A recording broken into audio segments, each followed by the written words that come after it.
Okay, I think that's looking good. I'm going to go ahead and start letting people in now, and we'll get started.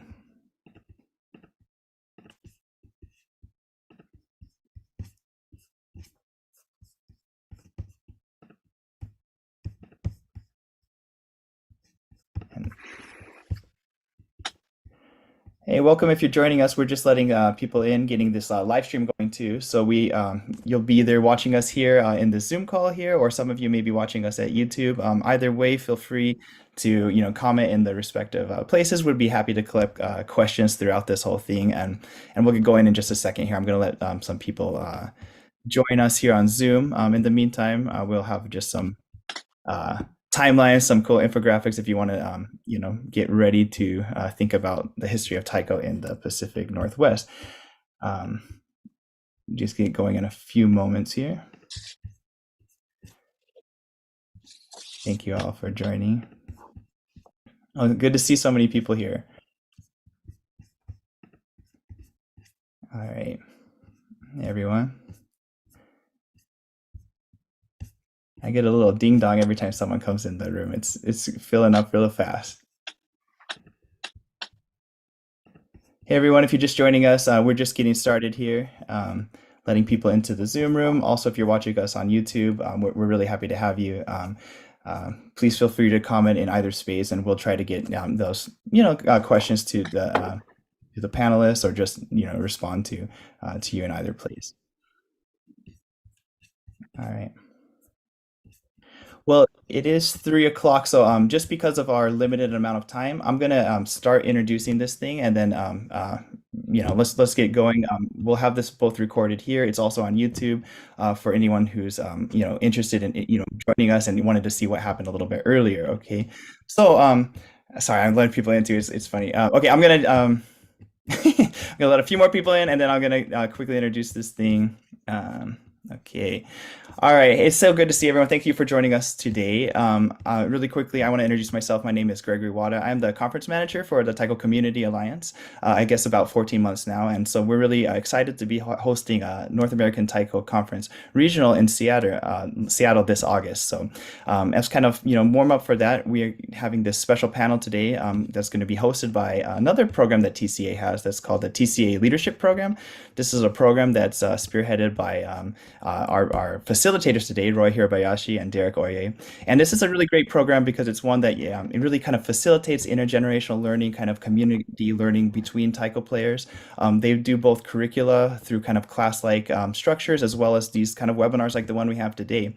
I think it's such a kind of great connection with programs like NATC, which have, for a long time brought, communities of players together, highlighted local histories of Taiko, and these missions are really quite aligned. So we're really happy to have Roy and Derek, who will be facilitating that. So I'm going to pass it off to them. I just want to say real briefly that we're also wanting to raise awareness. There was a fire in the Seattle Betsuin early in this year, and there's a fire relief fund that's currently going on. Seattle Matsuri Taiko is is the group based out of that temple there, and the Sangha has been very, a part of the process in having the NATCR in Seattle very generous with us. So if we were to extend that generosity and encourage you, if you wanted to help with a relief fund to help cover the cost of that fire damage, I'll be posting a link in the chat too, and we'll mention that again at the end. But let's get going with that. I'm going to pass it off to the TCA Leadership Program. That's Roy Hirabayashi and Derek Oye.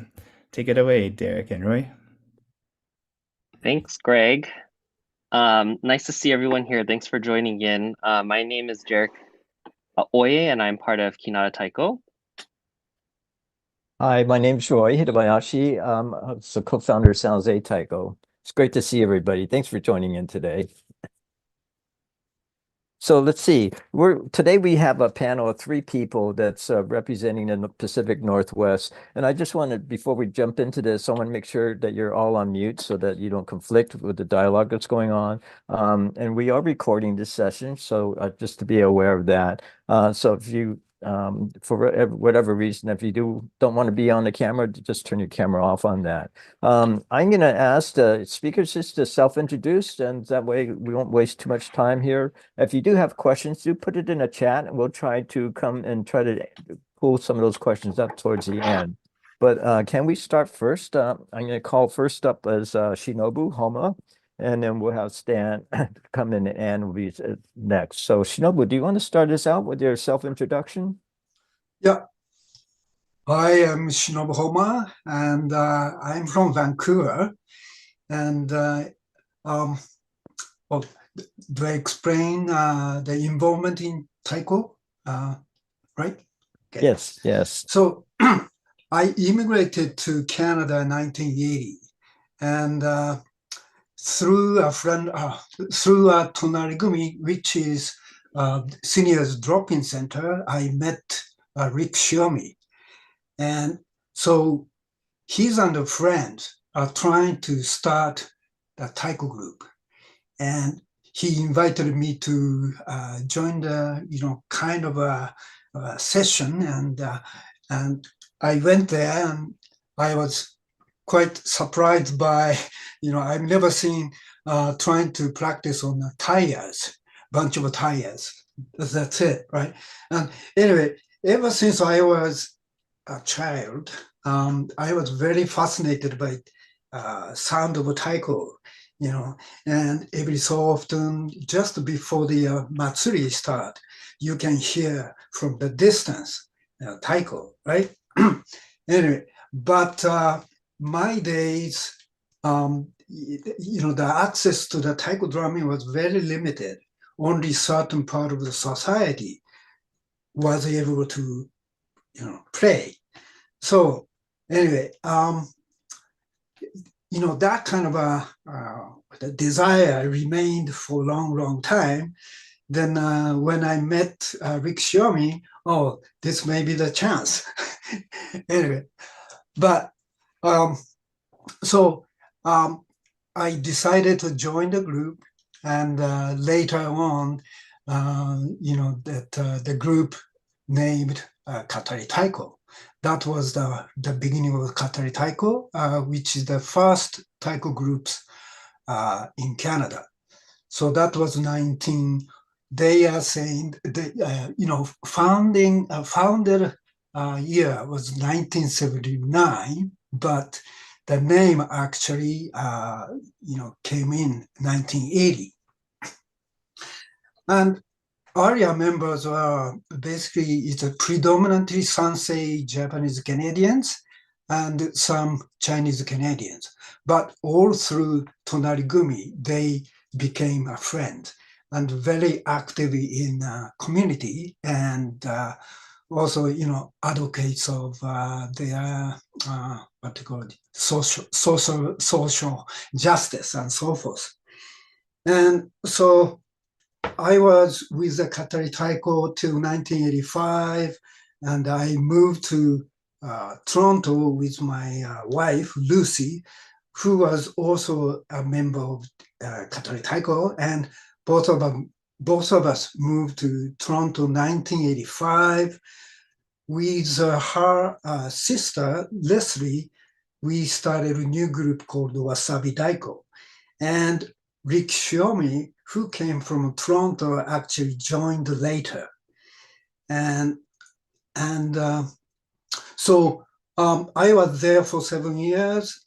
Then when my daughter turned 6, we didn't want to raise my daughter in Toronto, and rather, our hometown, the Vancouver. So we moved back, and when my daughter's name is Kayo, she turned 6, she started asking, when can I play taiko? So that's when, we thought about creating a group.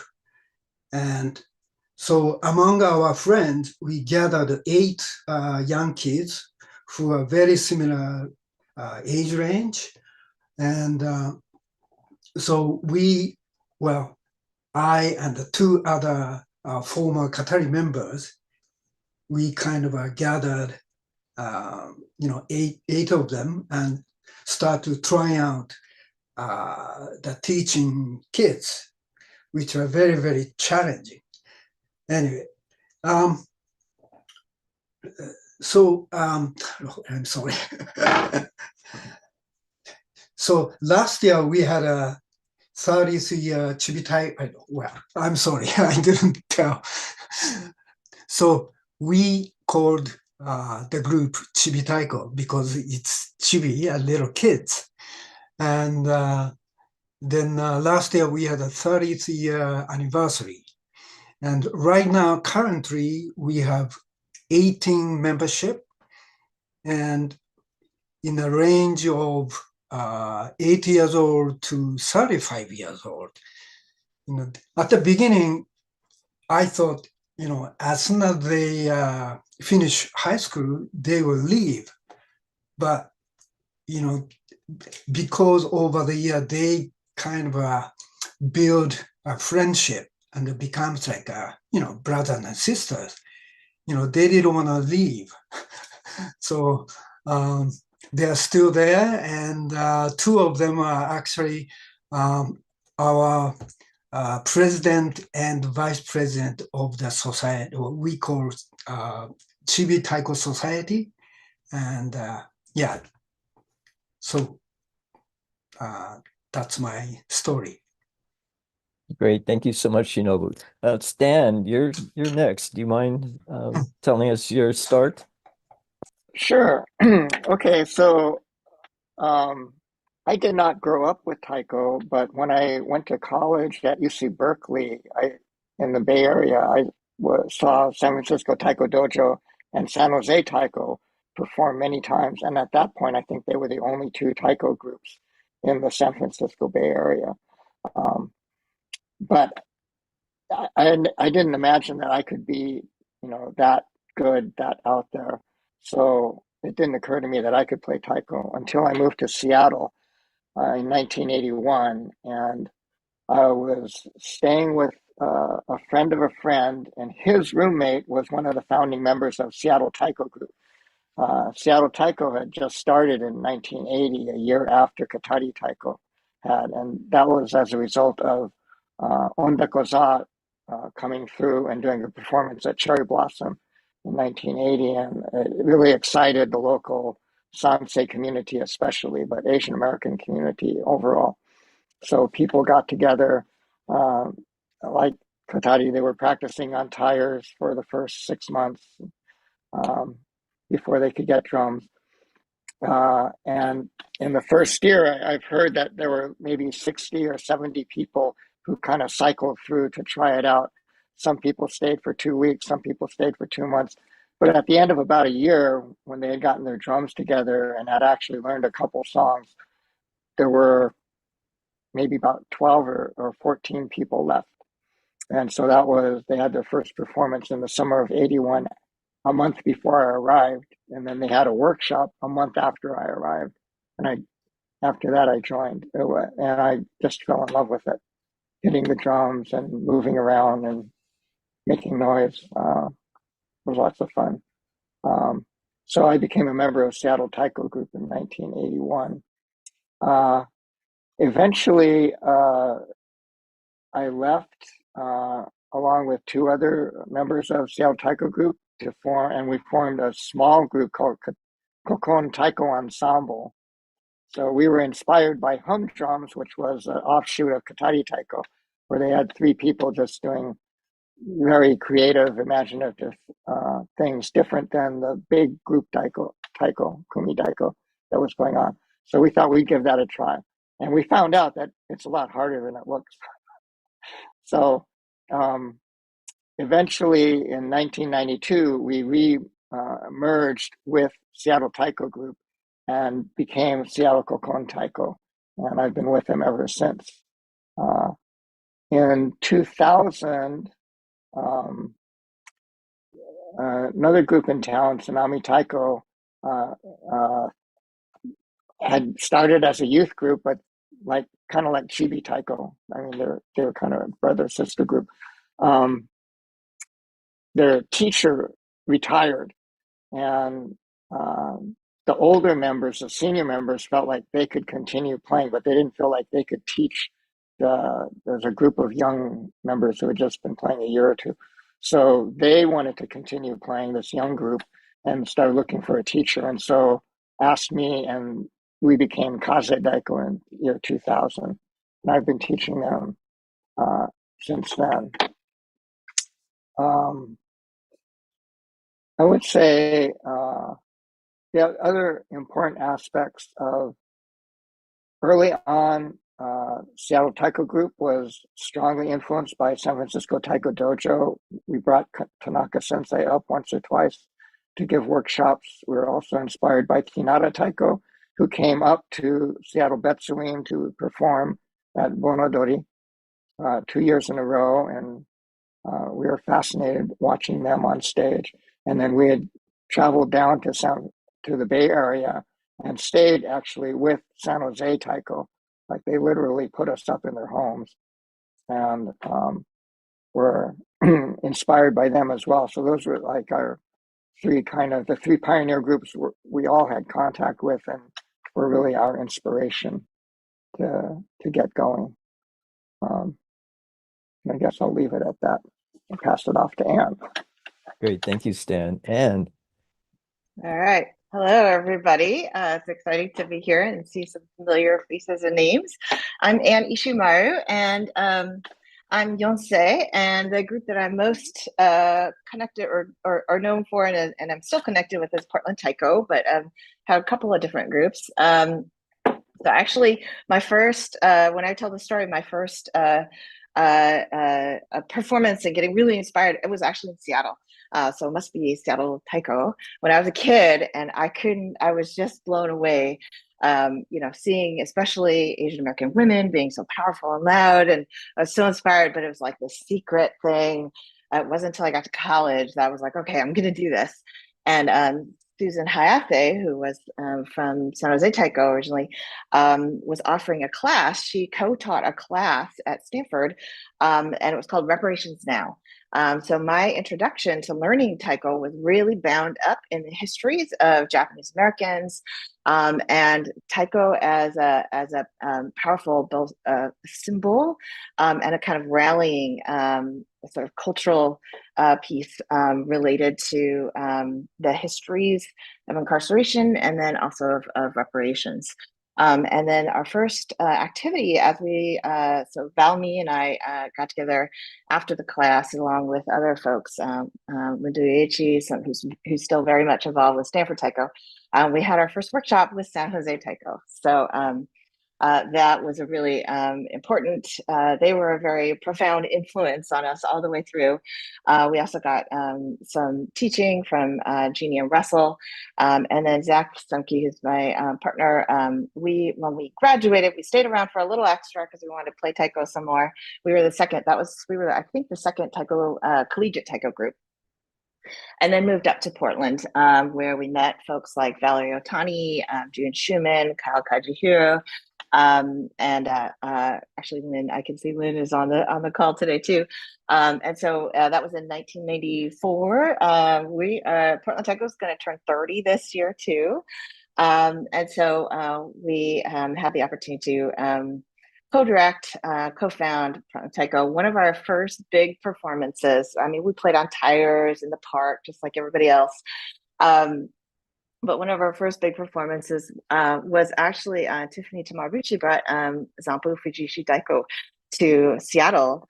And my heart starts beating faster. I like thinking about it right now. When we were so stressed out, we had one piece that we could play with our couple of drums. So it was a huge, it was a big audience at University of Portland. It was a big deal for us.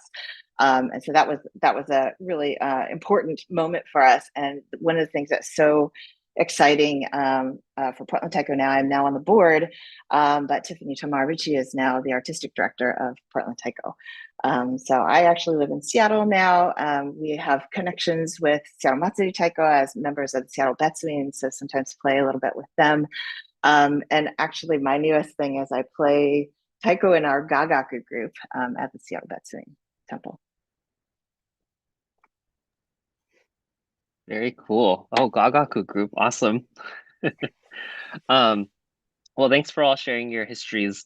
We had another question we wanted to touch upon, seeing that NATCR is coming to your all backyard, but we wanted to know what makes Taiko in the Pacific Northwest different or unique compared to other areas. So maybe Anne, do you want to kick us off here?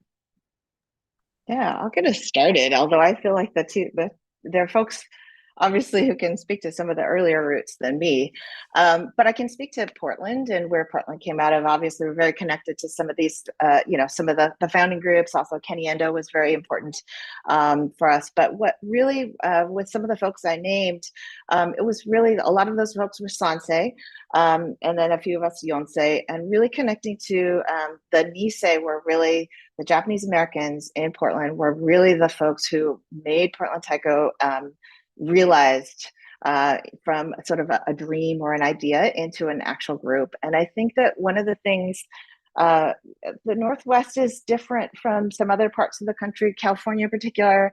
It's predominantly white, communities. And so I think there's something really important in Portland in particular about sort of rooting in the Nikkei community, the Japanese American community, and the histories there. And then early on, also folks, other Asian Americans joining in.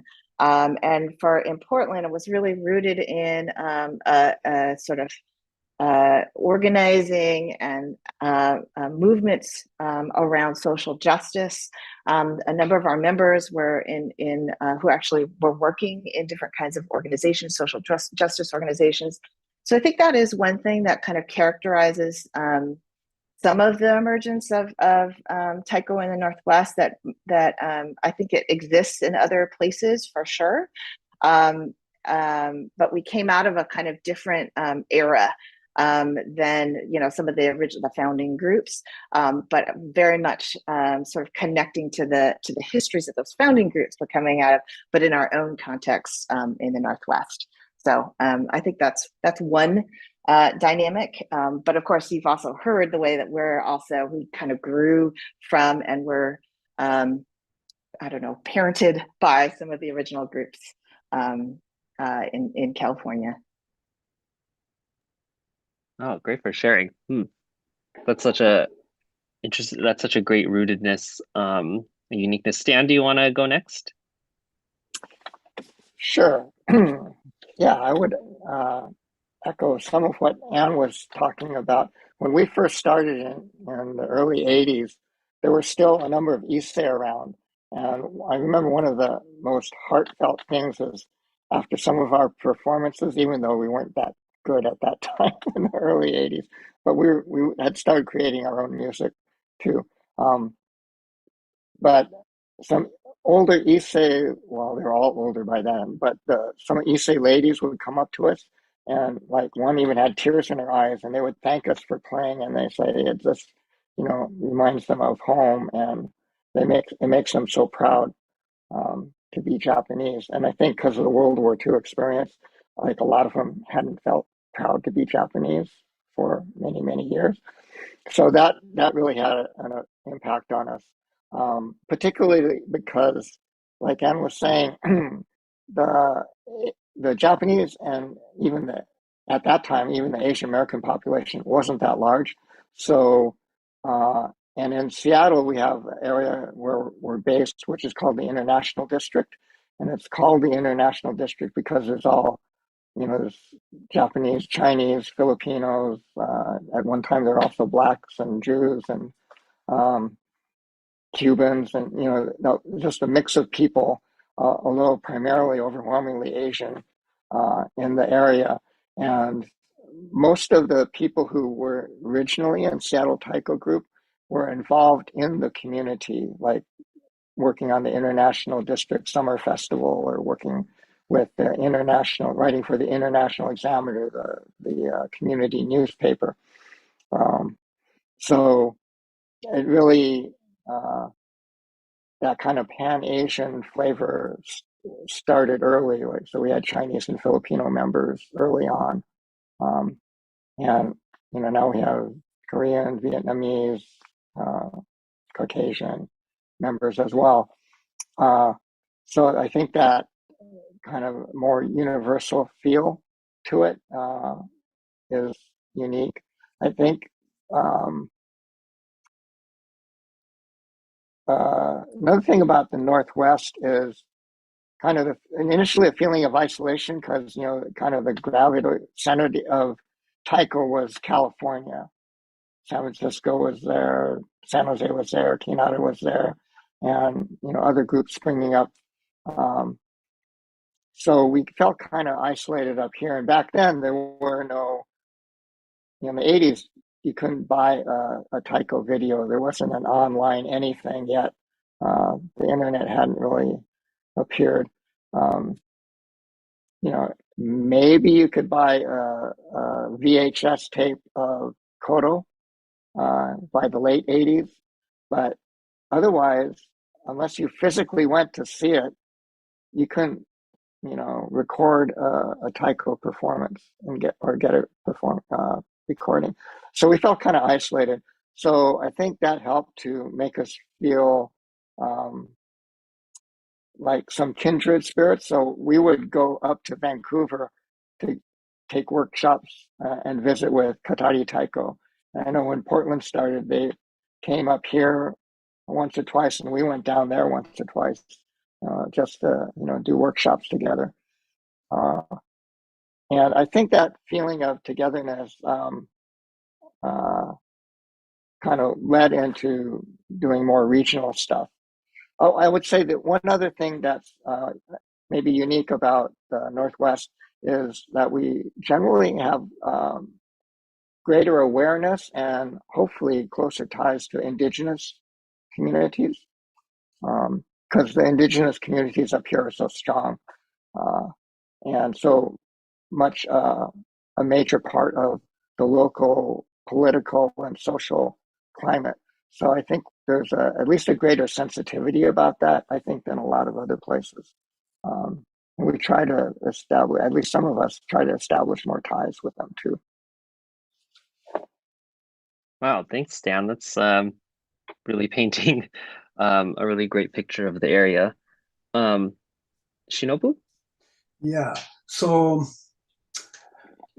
just you know, picking up on what Stan said about the indigenous aspect, and so Vancouver, the Taiko group has an umbrella group called the Vancouver Taiko Society, which was created right after, I think, 2002 regional Taiko gathering, and basically we decided to create share the resource and so forth.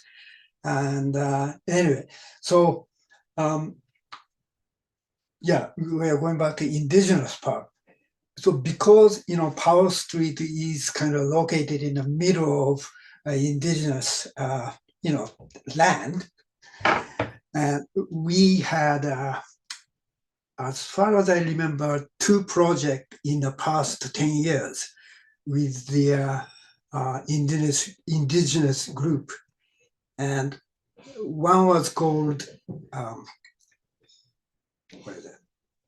Against the Current. That's the title of the project. The other one was called Fish Stick. And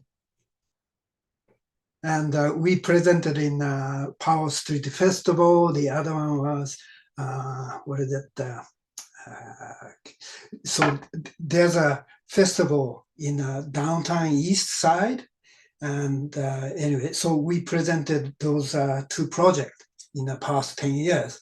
And basically it's a collaboration with several, more than several, probably, you know, half a dozen of Taiko groups with the indigenous. And it was very powerful. And do you know what we used the piece? It's Ashura. Yeah. Anyway, so now talking about something unique about the Northwest, I cannot really you know, kind of wrap up whole thing. You know, I can tell you that well, I think it's kind of obvious that how we started is still remains, right?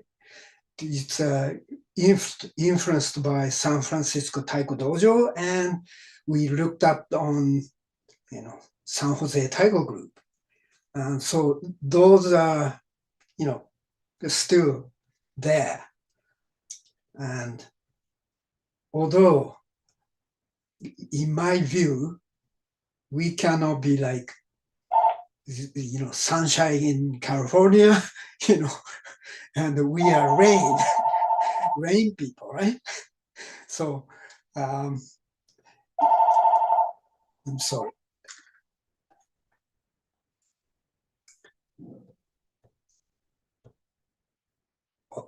Okay, but we have about how many groups in town? I cannot remember, something like 12, right? And basically all came from Katari Taiko. And so it carries that kind of a, style of taiko playing. And also, probably most of us compose our own music, own compositions. And so in that sense, it's every one of us are very unique to each other. And yeah, so I don't know, it's a diversity. Well, I think it's what you three touched upon has been really great because you're kind of painting a picture of the people that the people and the place that have really influenced Taiko in the area, with a lot of rudeness in the Japanese American experience, but also the Asian American experience, and place of the indigenous roots in the area, and how that all kind of coalesce into what Taiko in the area is being around and being felt by all the different groups. So yeah, thanks so much for sharing and painting that really vivid picture. But I think there's also another really unique part of the area too. So Roy, I'm going to hand it off to you for this next question. Oh, yeah. Sure. Thank you, Derek. Yeah, our next question is really we want to just kind of dig in a little bit about the regional Taiko gathering that's been held up in the Northwest. And just to, I guess, just to kind of frame that a little bit, we all know that the North American Taiko Conference, the first one, was held in 1997 in Los Angeles. And at that conference, Dwayne Ibata challenged the entire Taiko community that, they would, the JACC or LA would host the next Taiko conference in 2 years from 97 or 99 if there was regional conferences that would step up. So he challenged basically the Taiko community to have a regional gathering. But the only group that really stepped up was the Pacific Northwest to create the regional Taiko gathering. And I believe the first one was in 1999, right? Or the following year, sorry, 98. That's our question here is what's the impact of having a regional Taiko gathering? And if you could talk a little bit about how that impacts you personally and your group and especially for the region up there. And Stan, can we start with you? Because you're pretty involved with that first one. Yeah. So yeah, Seattle organized that first RTG in 98 because after being at NATC, I was really energized and excited. And so I said, we got to have another NATC, so we got to do something locally. And so I started calling other groups in town. And interesting is that we had known, I think there were 5 or 6 groups at that point in Seattle. And we had, we all kind of knew each other, but we had never really done anything together. So getting everybody to meet and actually work on a common project was kind of a first and kind of a breakthrough thing. Because we weren't like, we didn't dislike each other, but it was kind of like we kind of ignored each other is how I would put it. But then we started working together to put the RTG together. And it was a lot of work, but I think, we wanted to bring in the groups from Vancouver, and we wanted to bring in the group from Portland. So initially, those were the three core areas, and I think everyone really enjoyed it. Everyone was excited about getting together. We shared, performances. We shared workshops,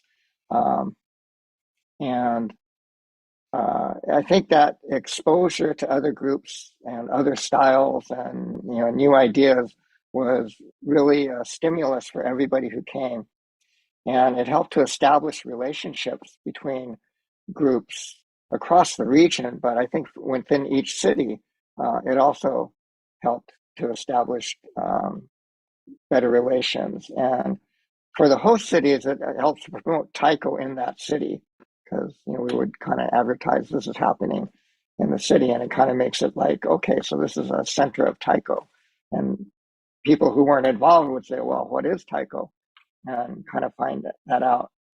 I think for Seattle, we actually ended up enjoying working together, so we kept meeting several times, not quite monthly, but every other month, through the next NATC, and said, well, let's do another RTG in 2000. And then we said, this is a lot of work, so maybe we can get someone else to do it. So we got Vancouver to take the next one. And then we said, well, Portland's the third city. So then we started rotating it. So it would, make that circuit of Seattle, Vancouver, Portland, and then we just rotate. So you only have to do it once every 6 years. And that continued until just before COVID. I think 2018 maybe was the last one, or 2016. Anyway, 18. but I think that also enabled us in Seattle and as a region to host the 2007 NATC up here, because we had already had working relationships, and so it was a lot of work, but every group in Seattle stepped up. Like one group said, okay, we can handle the volunteer registration table, and another group says, okay, we can do the drum movements for the workshops, and another group said, yeah, we can host the banquet, the welcoming banquet, and a couple groups said, yeah, we can perform at the opening plenary. So everybody chipped in, everyone did their part, and it all went fairly smoothly. And it was because it wouldn't have happened if we hadn't worked together on doing RTGs before. And we were able to pull in drums from Vancouver and Portland, and without a problem, really. Like, we just contacted the people we knew already and said, hey, we're hosting, think you could bring drums? And they said, yeah, let me see what we can do. And drums showed up. So, although it might be harder to take drums across the border these days, the Canadian border. But yeah, I would say those are some big impacts. Great. And RTG now is its own organization. Is that true, or? Yeah, we formed RTG, what we call RTG Seattle, so Regional Taiko Groups Seattle. Originally, we called the gathering Regional Taiko Gathering. Initially, we said it was going to be the Northwest Regional Taiko Gathering, and then one of the Qatari members said, well, I always thought that I lived in Southwest Canada. So we said, oops, little U.S. chauvinism there. So we said, okay, let's just drop the Northwest part. We just call it Regional Taiko Gathering. So anyway, the Seattle groups decided, well, we like the RTG moniker, so we'll just say we're Regional Taiko Groups - Seattle. And we ended up incorporating as a not-for-profit organization in the state of Washington in 2005. Sort of in preparation for the 2007 NATC. And we're still doing stuff, like Shoji Kameda is doing a residency at University of Washington. And so RTG groups have kind of stepped up to provide drums and places to, because he's doing a bunch of community workshops. And I think I saw Jason Ochi on the participant list. So he's leading. He's the key leader at UW Taiko Kai that's kind of hosting shoji and organizing all these different workshops. Great. Thank you, Stan. Shinobu, do you mind sharing your stories? Okay, so as I mentioned about Vancouver Taiko Society, probably, without regional Taiko gathering, probably it didn't really happen. So thanks for that. Also, that national level gathering, conference is so huge, like 500, 600 participants. And for my kids, they were, they were very, very intimidated by the number and so forth, right? And also, you cannot meet every one of them. But the regional size is somewhere around 150, and which is, I think it's much more easier to, interact almost everyone. And also, that my kids are much more, I feel much more comfortable with that kind of a number. And anyway, so that's one of the merit of smaller, size. And what else? So we have almost every other month, we have board meeting, and there's another kind of a long-term project. It's in progress, which is to basically build our own studio so that, all of us can share. So anyway. Great. That sounds exciting. Thank you. Anne, would you like to share your stories? Yeah, sure. So it's funny because I in preparing for this, I was touching base with Kelsey Furuta, and we were talking about that first RTG, and it must have been 1998. She called it in the pre-internet days. And at the time, she was a member of Tsunami Taiko. And so that was a really, like, it just was a very memorable, amazing time, because it was kind of the first time we kind of looked at each other in the region and we're like, hey, we're our own thing. We don't always have to sort of be thinking of ourselves in relation to the groups in California. And so that was like a really exciting moment. And it seeded, all kinds of connections and relationships. Kelsey has been in Portland for a number of years now, and she's actually now taking a staff role. She's the executive administrator for Portland Taiko. And so it's partnering with Tiffany in some of the work at Portland Taiko. So, it grew from that 1998 RTG, really. And we also had a kids group at the time called Tanuki Taiko. And we actually have some of those kids, like Shinobu was saying, we didn't expect any of them to continue on, but a couple of them have, and they are current members of Portland Taiko as well. And that was also a kind of pivotal moment for the youth group at the time too, to get to play for a larger audience and also connect with some of the other youth groups at the time. Those, especially Seattle, just because they're a little closer to us, it's sort of been our big sibling in many things.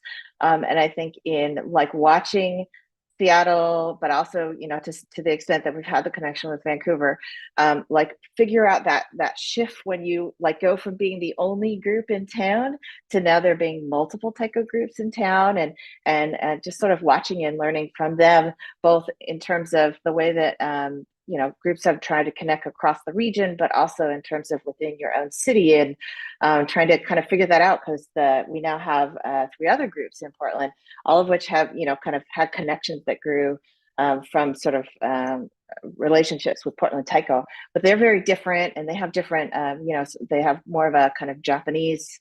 Many of them have kind of more of a Japanese orientation, but really sort of like learning from the examples in Seattle and Vancouver of trying to think about how can we not just coexist, but also still find ways to collaborate and work together. Thank you to the to the examples that you all provided as Taiko has continued to grow and proliferate.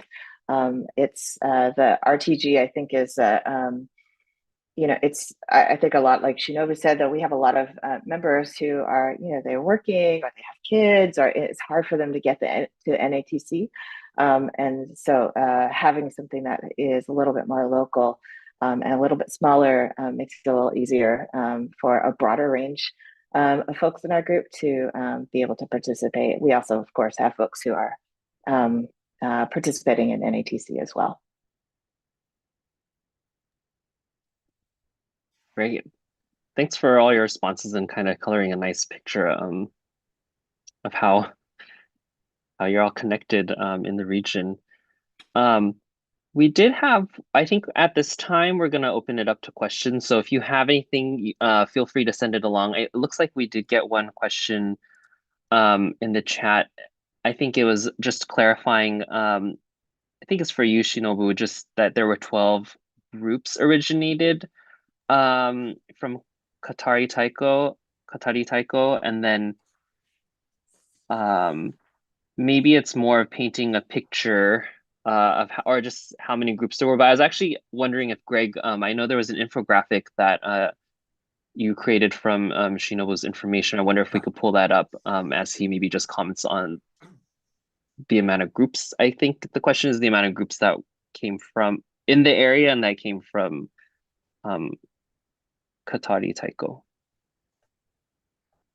So Shinobu, do you want to maybe clarify how many groups there are in the area? As far as I know, 12 groups, but some of them are not influenced by Katari.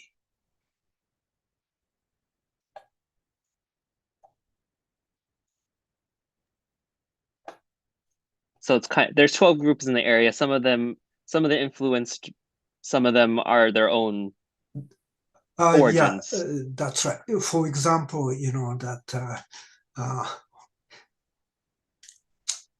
which one was it? Okinawan group, for example.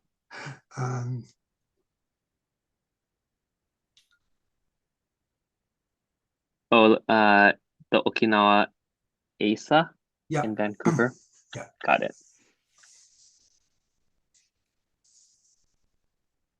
Shinobu, is it okay? Can I ask? I'm just really curious about like these.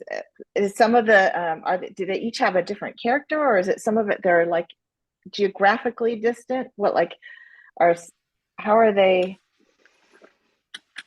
related or distinct? These many different groups.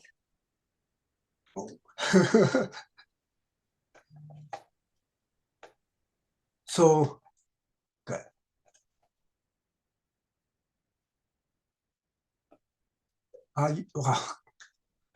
So what is the blue and the yellow? Is that groups that are connected to each other or came from each other? I think they're different regions, right? So okay. blue is in British Columbia, yellow in Alberta.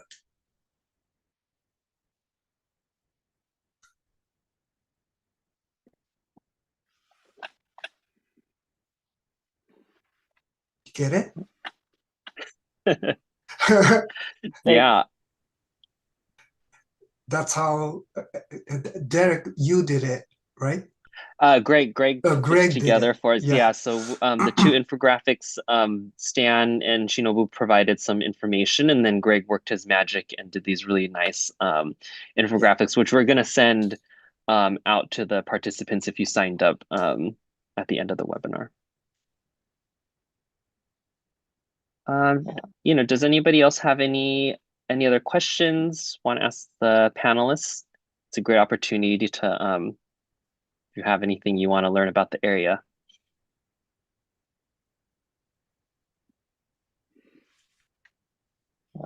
Seems like there's an explosion of groups between 2000 and 2005. Like all the bottom blue lines Yeah. appear within like 3 years of each other. Do you have any theories about why? God.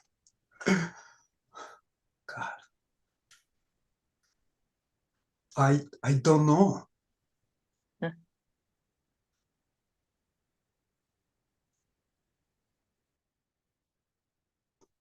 Well, Anne and Stan, even for Seattle or Portland, wasn't there sort of a growth spurts in certain areas at certain time spans also?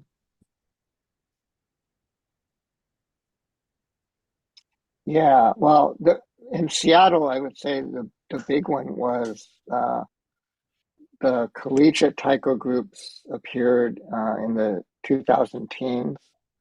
So like, oh yeah, on this graph, you see UW Taiko Kai near the bottom was the first collegiate group, and then below, 2 lines below that, Seattle University Hidaka Taiko, and then like a year later, you have Dekoboko Taiko, and then Pierce College Taiko, and a couple years after that is Tobe Taiko. So Dekoboko and Tobe are these post-collegiate groups. They were, most of them, if not all of them, were members of either the Seattle U or the University of Washington collegiate groups. And then they graduated and they still wanted to play together. And so they formed their own groups. There's the Pierce College and Yamato Taiko, kind of the orangish line in the middle, are both at community colleges and kind of appeared on their own. I'm not exactly sure how Yamato Taiko got started. We just ran into them and at some performance area. And then Pierce College, I believe, was started by Japanese international students who were going to school there, and they had played taiko at home in Japan, so they started their own group. But yeah.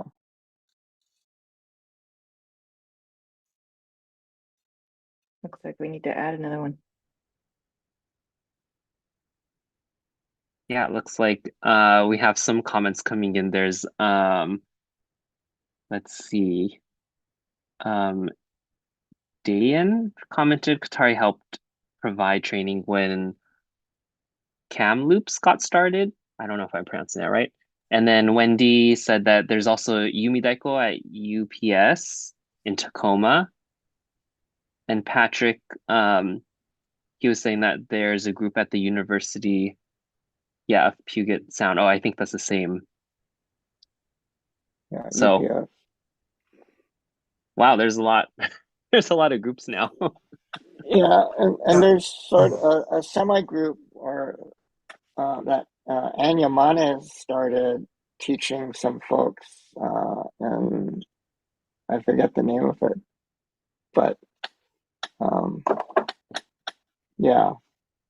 So I'm sure I missed 1 or 2 groups, and this is, and there are other groups in the state of Washington that I didn't list at all.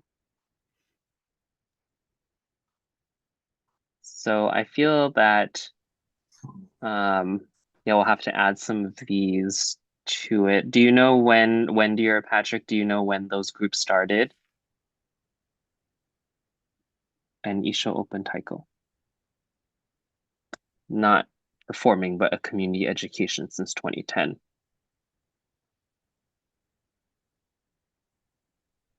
Okay. So it's really interesting to see how different, sort of like in the beginning, like earlier times there that was like growing out of just a couple of groups, and now it's really proliferating, but the sources, there's different sources. Some groups are just starting on their own or more connected to Japan and not so connected to the other taiko groups. And then it looks like there's different sort of niches that groups are coming to address. So things, I see this Isho Open Taiko, so it's not a focus on performing so much, but community education is kind of filling those different niches. That's really interesting. Yeah, so maybe we could keep track of some of these, and then maybe I don't want to assign people work to do, but it looks like there might be more in the infographic, Greg, to to add in there. And we're coming close to time, but I think there is just one last question. If you want to just touch upon it really quick, this is not a really quick question, but if you had any comments. Since 2016, have any of your groups felt compelled to address the anti-Asian hate through Taiko?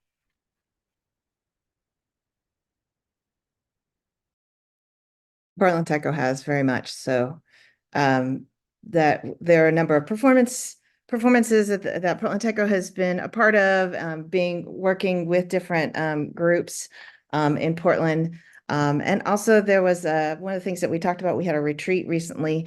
There were a series of videos that we created and got shared that were a little bit more about actually people sharing their own experiences of experiencing anti-Asian racism, and kind of sharing kind of the personal side of it as well, as through Taiko itself, as in terms of performances and connecting with other organizations.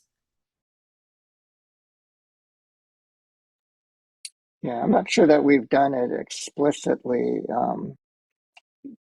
head on, but like the local Taiko groups in Seattle always play for the Day of Remembrance programs, some of which have emphasis on just history, but some, like the one we'll be doing on February 18th this year, are trying to connect it to immigrant detention that's happening today, or when the Muslim ban came out, connecting Day of Remembrance to how the hate that was directed at the Muslim community is reminiscent of the hate that was directed at the Japanese community, or the hate directed towards migrants crossing the border, similar to the hate that we experienced. And so trying to make those connections in those programs, and the local Taiko groups have been, out there performing at those kinds of events.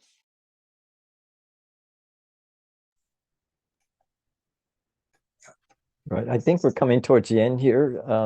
Thanks, everybody. It's been a great discussion. I wish we had more time just to ask more questions here. But thank you to everyone out there that logged in to listen and participate today. We really appreciate you all being here. We would like to pass this back to Greg, so you could just add some notes or other announcements. But to the panelists, Shinobu, Stan, and Anne, thank you so much for your time today. Hey, thanks everyone. Thanks so much for joining us, everyone who's either here on our Zoom call or who's joined us online on YouTube.